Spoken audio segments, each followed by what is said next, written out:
想象中很困难，但是实际执行，哇，易如反掌，直接就如鱼得水。他吵完他超开心的，就骂完之后我有一点愣住，然后想说好啊，你既然要这样火力全开，那对我没有老娘跟你拼了。我没有给他。老实说，我们两个本来就很喜欢弄家里的东西，然后。贾静雯、修杰楷夫妻俩27号一同为代言的日式住宅设备集团活动站台，两人一同拍摄了广告片。他做自己，我照顾人。他讨厌手泡的水会皱巴巴，我却一点也不介意。我们如此不同。广告中，贾修夫妇上演争吵戏码。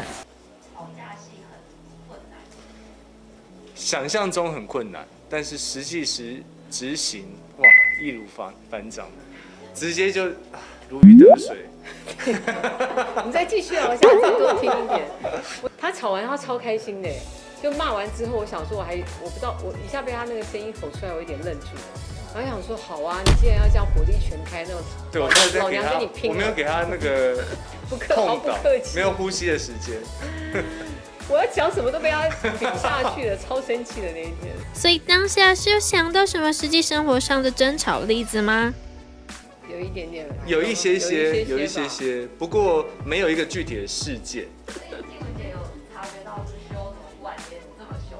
他的第一就是那一声很大声的时候，我是有点愣住。到底我平常多么虐待他？你看你在走心，明明在拍广告，然后走心。对，没有，他们就是要听我们要这样子的回答。他平常也不怎么吼的啦，他只有吼小孩。他只有在那断食的那几天脾气超坏的。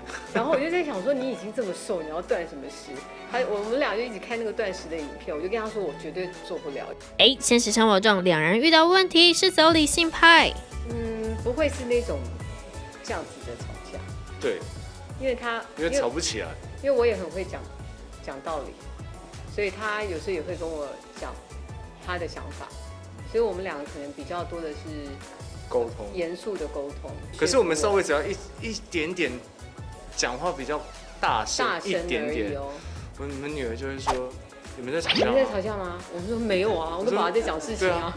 对啊。可是你们讲话很大声，小孩都很敏感。对，准备要拿爆米花出来那边，就是看我们两个吵架的没有，我们只是在沟通。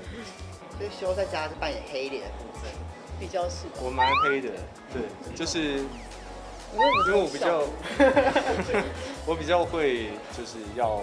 对他比较规矩，比较规矩，真的就像那个影片一样，他就是很多东西是要规矩跟精准。对。那我就真的比较糊涂，就是真的很多东西我都觉得没有关系，那他就觉得原则很重要，所以我们两个就一个黑脸一个白脸嘛，刚刚好。